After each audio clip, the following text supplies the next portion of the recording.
그 이후에 가장 큰 간첩단 사건이 또 하나 있습니다. 이 통일혁명당이 붕괴되자 바로 이선실, 여러분들도 잘 아시겠지만 이 이선실보다 이순녀로 더 알려져 있죠. 그리고 한국 내에서 활동할 때는 이선화라는 이름으로 활동을 했습니다. 1916년도 출생이고 제주도에서 태어난 이화선은 바로 1950년 전쟁이 바로 일어나기 전에 북한으로 월북을 했고 이 남로당 요맹위원회에서도 활동했던 전명을 가지고 있습니다. 이 이선실이 바로 북한으로 들어가 이름을 이선실로 바꾸었고 그리고 김일성에 의해서 즉 대남 공작 부서에 의해서 발탁된 사람이 이선실입니다. 여기 우리 모든 자료에는 김일성에게 제가 직접 편지를 써서 간첩이 되겠다고 자언했다고 하지만 그때 당시 제가 언젠가 간첩들에 대해서 이야기하면서 신뢰를 들은 적이 있습니다. 저희 평양 외국어 학원, 한때는 평양 외국어 혁명학원이었습니다. 평양에는 2개의 혁명학원이 있었는데 그 하나가 만경대 혁명학원이었고 그리고 또 하나가 평양 외국어 혁명학원이었습니다. 제가 다닐 때에는 평양 외국어 혁명학원에서 평양 외국어 학원으로 명칭을 혁명자를 뺐지만 그때 당시 이 평양 외국어 혁명학원에는 항일투사 열사 유자네들 뿐만 아니라 남조선 혁명가로 일컬어지는 자녀들이 대거 이 외국어 학원에 있었다는 걸 말씀드립니다.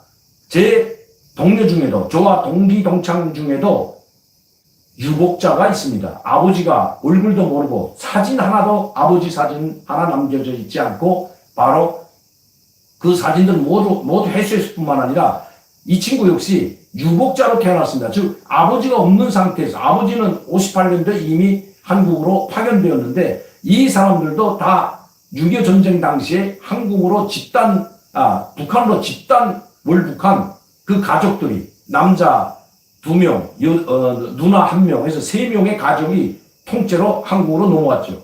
그리고 그 가족들이 다 대구 평양시에서 중요 직책을 맡고 있었습니다.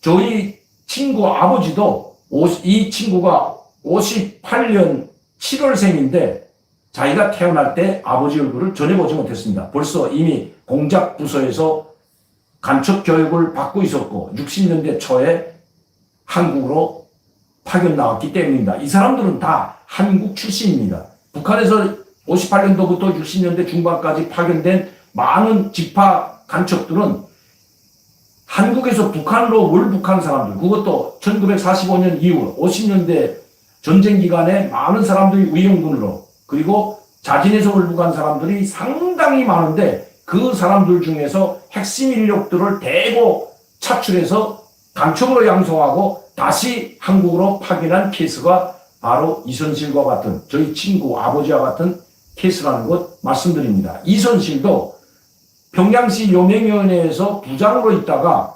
대남공작기관, 즉 그때는 대남총국이라고 했죠. 대남사업, 조선노동당 대남사업총국에서 발탁이 되고 김일성에게 보고돼서 이선실이 교육을 받고 지금은 김종일 정치대학으로 바뀌었지만 그때는 965 정치대학이라고 하는 바로 그 대학에서 3년간 교육을 받고 1964년도경에 부산으로 파견당합니다. 그리고 다시 일본으로 이선실은 다시 일본으로 건너가 이순녀라는 이름, 즉 일본 제1교포 이름과 똑같은 이름을 가지고 그 북송된 이순녀라는 이름을 가지고 실제로 일본에 살고 있는 이순녀 가족들을 찾아가서 자기가 이순녀인 것처럼 그들을 속이고 진짜 이순녀가 돼버려서 국적을 획득하고 그러니까 거의 일본 국적을 등록을 하고 일본에서 등록을 하고 그 등록증을 가지고 한국에 와서 다시 한국 주민등록을 받습니다. 그게 바로 1970년 초에 있었던 일입니다.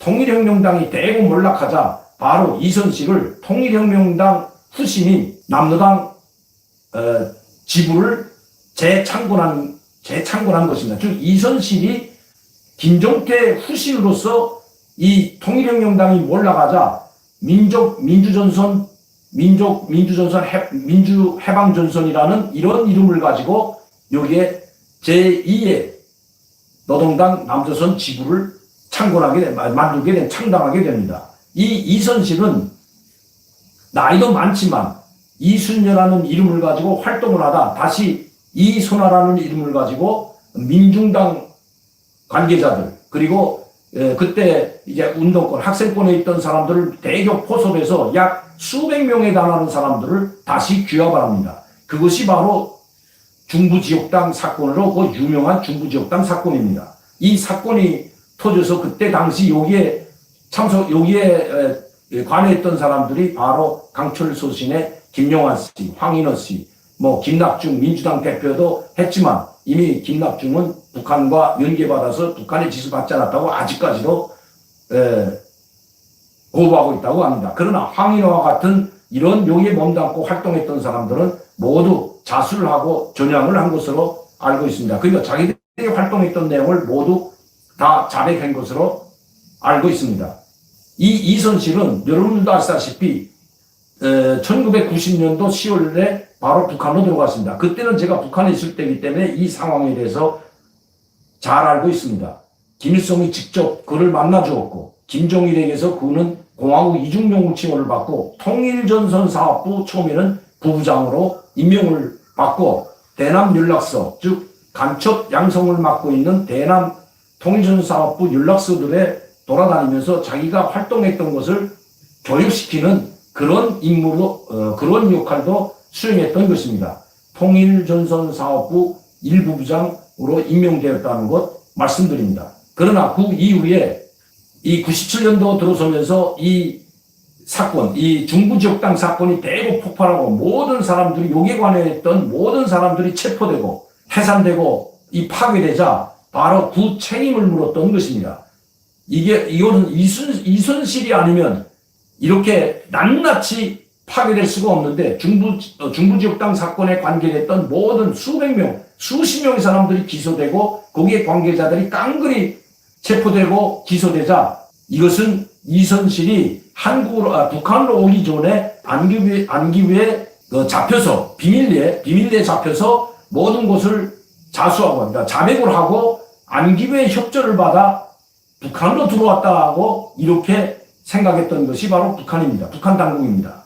그리고 그를 체포해서 조사를 했고 나이 80이 넘은 여성의 몸으로 그 조사를 감당하기가 어려웠을 것입니다. 물론 시마조 사건으로 최문덕에 의해서 시마조 사건 때 소관이와 함께 간첩으로 몰려 총살됐다고 하지만 실제 이 남로당 조직 즉 중부지역당 사건에 관여했던 많은 사람들이 단 한 명도 남지 않은 깡그리 체포되자 이것을 전체 규모를 알고 있는 것은 바로 이선실 이 여자 한 사람이었는데 어떻게 이렇게 깡그리 모두 체포될 수 있는가를 의심했던 것입니다. 그리고 쉽게 90년도 체포되기 전에 이 조직이 모두 드러나기 전에 북한으로 다시 넘어왔다는 여기에 이것은 국가안전기획부가 개입하지 않고서는 이렇게 될 수가 없다고 생각했던 것이 그때 당시 상황이었던 것입니다. 그래서 간첩 혐의를 받고 특히 중부지역당 사건을 모두 중부지역당 조직체계를 안김에 넘겼다는 혐의를 받고 체포되었던 것입니다. 그러나 이 시마조 사건이 해결되면서 이 시마조 사건에서 억울하게 죽었다고 해명된 것이 아니라 바로 이선실은 최문덕에 의해서 시마조 사건에서 간첩으로 억울한 누명을 쓴 것이 아니라 즉 이중간첩이죠. 이중간첩 억울한 누명을 쓴 것이 아니라 바로 실질적인 이중간첩 역할을 했다고 죽였지만 그래서 총살을 했습니다. 총살을 했지만 북한에서는 다시 제2의 이선실을 파견하던가 아니면 그 자투리들 여러분 이석기를 잘 아시죠? 이석기도 이 중부지역당 사건에 연루되었던 경기 남부연합이라는 이것도 다 이선실에 의해서 조직되고 했었다는 것은 이미 자료에 나와 있습니다. 물론 이석기는 그걸 끝끝내 부인하지만 이번에 김정은이 집권하고 나서 북한이 마치도 무력을 도발할 것처럼 우리 한국을 엄포하고 위협을 할 때 이석기가 한 행동은 바로 북한이 공격을 해내놓으면 한국을 정복하는데 협조를 하고 그리고 모의 실험까지 했던 사람이 바로 이석기입니다.